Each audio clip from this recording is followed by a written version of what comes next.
നമസ്കാരം. പ്രധാന വാർത്തകൾ.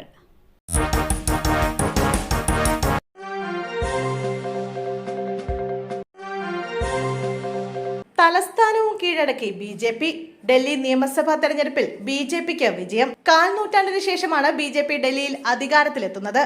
ആകെയുള്ള 70 സീറ്റുകളിൽ 48ലും വിജയം നേടിയാണ് ബി.ജെ.പി. 27 വർഷത്തിന് ശേഷം ഡൽഹിയിൽ ഭരണം പിടിക്കുന്നത്. കഴിഞ്ഞ തവണ 8 സീറ്റ് മാത്രമുണ്ടായിരുന്ന ബി.ജെ.പി.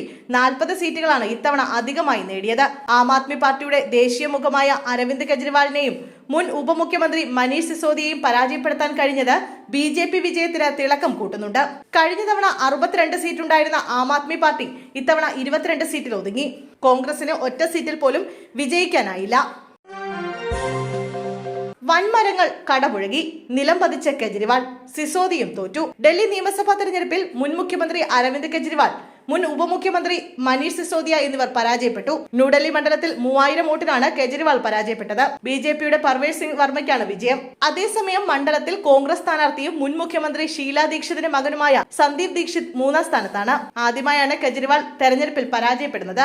ജംഗ്പുരയിൽ എ.പി. സ്ഥാനാർത്ഥിയും മുൻ ഉപമുഖ്യമന്ത്രിയുമായ മനീഷ് സിസോദിയ തോറ്റു. 636 വോട്ടിനാണ് പരാജയം. ബി.ജെ.പി. സല തർവീന്ദർ സിംഗ് മാർവിയാണ് ജയിച്ചത്. ബൈക്ക് ടോറസിലിടിച്ച് അപകടം, വീട്ടമ്മയ്ക്ക് ദാരുണാന്ത്യം. മലയാറ്റൂർ സ്വദേശിനി ലീലയാണ് മരിച്ചത്. ഭർത്താവ് ഭാസ്കറിന് പരിക്കേറ്റു. മറ്റൂർ വിമാനത്താവള റോഡിൽ ചെത്തിക്കോട് വെച്ചായിരുന്നു സംഭവം. ബൈക്ക് ടോറസിലിടിച്ച് അപകടത്തിൽപ്പെടുകയായിരുന്നു. ലീല സംഭവ സ്ഥലത്ത് വെച്ച് തന്നെ മരിച്ചു. പോലീസും ഫയർഫോഴ്സും സ്ഥലത്തെത്തി രക്ഷാപ്രവർത്തനം നടത്തി. മൃതദേഹം ആശുപത്രിയിലേക്ക് മാറ്റി. പോസ്റ്റ്മോർട്ടത്തിന് ശേഷം കുടുംബത്തിന് വിട്ടു നൽകും. വെള്ളരിക്കുണ്ട് താലൂക്കിൽ നേരിയ ഭൂചലനം. പുലർച്ചെ 1:35ഓടെയാണ് വെള്ളരിക്കുണ്ട് താലൂക്കിന്റെ വിവിധ ഭാഗങ്ങളിൽ ഭൂചലനമുണ്ടായത്. ബിരിക്കുളം, കൊട്ടമടൽ, പരപ്പ, ഒടയംചൽ, ബെളാൽ, കൊട്ടോടി ഭാഗത്ത് ഭൂചലനം അനുഭവപ്പെട്ടു. ഇവിടങ്ങളിൽ 5 സെക്കൻഡ് നേരം അസാധാരണ ശബ്ദം കേട്ടതായും നാട്ടുകാർ അറിയിച്ചു. തടിയൻ വളപ്പ് ഭാഗത്തും ഭൂചലനമുണ്ടായി. ചുള്ളിക്കര, കാഞ്ഞിരത്തടിയിൽ പലരും വീട്ടിൽ നിന്നും പുറത്തേക്ക് ഓടി. ഫോൺ ഉൾപ്പെടെ താഴെ വീണതായും വിവരമുണ്ട്. മറ്റ് നാശനഷ്ടങ്ങളൊന്നും റിപ്പോർട്ട് ചെയ്തിട്ടില്ല. വിദഗ്ധ സമിതി ഇന്ന് സ്ഥലത്തെത്തി പഠനം നടത്തുമെന്ന് അധികൃതർ അറിയിച്ചു. ആലപ്പുഴയിൽ ക്ഷേത്രോത്സവത്തിനിടെ ആന ഇടഞ്ഞു. കീഴ്ശാന്തി 5 മണിക്കൂറോളം ആനപ്പുറത്ത്. പെരുമ്പളം ദ്വീപിലെ SNV സമാജം പള്ളിപ്പാട്ട് ക്ഷേത്രോത്സവ എഴുന്നള്ളിപ്പിനിടെയാണ് ആന ഇടഞ്ഞത്. രാത്രി 9 മണിയോടെ ഇടഞ്ഞ ആനയെ പുലർച്ചെ 1:45ഓടെയാണ് തളച്ചത്. 3 വെറ്റിനറി ഡോക്ടർമാരടങ്ങിയ എലിഫന്റ് സ്ക്വാഡും വനംവകുപ്പ് ഉദ്യോഗസ്ഥരും അഗ്നിരക്ഷാ സേനയും ഉൾപ്പെടെ എത്തിയാണ് ആനയെ തളച്ചത്. ക്ഷേത്രം കീഴ്ശാന്തിയായ അഭിജിത്താണ് ആനപ്പുറത്ത് കുടുങ്ങിയത്. ഹരിപ്പാട്ടിൽ നിന്നുള്ള അപ്പു എന്ന ആനയാണ് ഇടഞ്ഞത്. എഴുന്നള്ളിപ്പ് കഴിയുന്നതിനിടയിൽ ആന പിന്നോട്ട് മാറുകയും പിന്നീട് മുന്നോട്ട് 30 മീറ്ററോളം ഓടുകയുമായിരുന്നു. വിഷ്ണുജയുടെ മരണം, ഭർത്താവ് പ്രഭിനെതിരെ നടപടി. മലപ്പുറം എളങ്കൂറിലെ വിഷ്ണുജയുടെ ആത്മഹത്യയിൽ റിമാൻഡിലുള്ള ഭർത്താവ് പ്രഭിനെതിരെ ആരോഗ്യവകുപ്പിന്റെ നടപടി. പ്രഭിനെ ആരോഗ്യവകുപ്പ് ജോലിയിൽ നിന്ന് സസ്പെൻഡ് ചെയ്തു.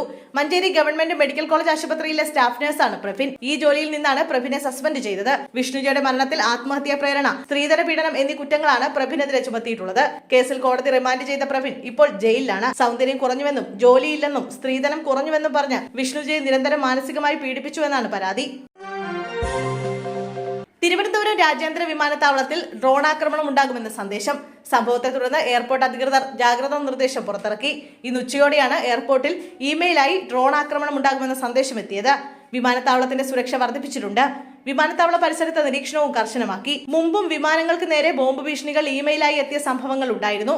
പിന്നീട് അവ വ്യാജമാണെന്ന് കണ്ടെത്തിയിരുന്നു. എന്നാൽ ഡ്രോൺ ആക്രമണം ഉണ്ടാകുമെന്ന സന്ദേശമാണ് ഇപ്പോൾ ലഭിച്ചിരിക്കുന്നത്.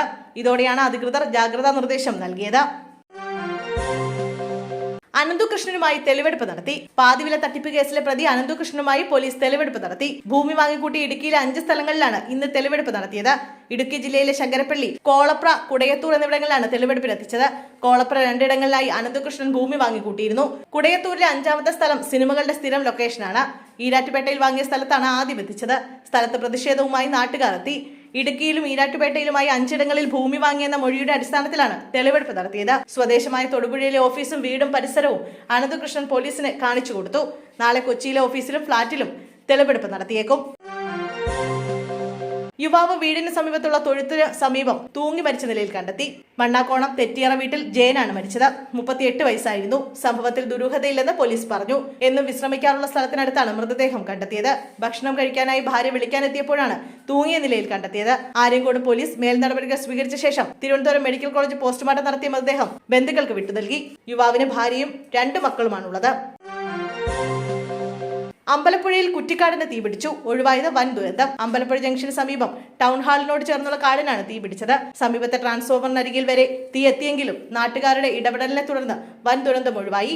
ഇന്ന് ഉച്ചയോടെയാണ് തീ പിടിച്ചത്. വലിയ രീതിയിൽ പുക ഉയരുന്നത് കണ്ട നാട്ടുകാർ എത്തിയപ്പോൾ തീ പടർന്നിരുന്നു. ഉടൻ തന്നെ വെള്ളമൊഴിച്ച് തീ അണയ്ക്കാൻ ശ്രമിച്ചെങ്കിലും പരാജയപ്പെട്ടതോടെ വിവരം അറിയിച്ചതിനെ തുടർന്ന് തകഴിയിൽ നിന്ന് ഫയർഫോഴ്സ് എത്തിയാണ് തീ പൂർണ്ണമായും അണച്ചത്. തീ പിടിച്ചതിന്റെ കാരണം വ്യക്തമല്ല.